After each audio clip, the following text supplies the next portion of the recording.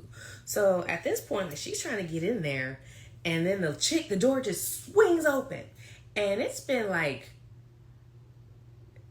if I could, it's probably been like 8 to 10 minutes that we've been there. We're like, dang. So she opens the door and she was like, chill out. And at this point, you guys, this is not me, but like, I'm bottling out. I'm tired. I didn't really get good rest on the plane. So there's a lot of things happening right now. And I look at her, I was like, bitch, you should say something. If you're in the bathroom and we're asking if someone's in there, say something. And she walked out, and I was just so hot. And I had to pee, so that didn't help. But at the end of that, it took too long, but I did end up getting some drinks, some soda water drinks.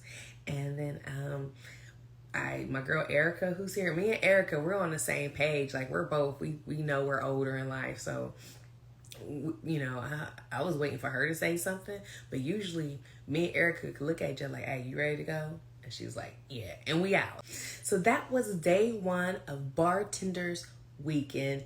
Nothing super crazy has happened yet, but there's still time. It's still early. But thank you again for watching me. If you want to see more of these, follow, check out my YouTube, subscribe. Thank you guys again for watching me. Please be safe, be sound, be loved. Have a happy Monday. Bye.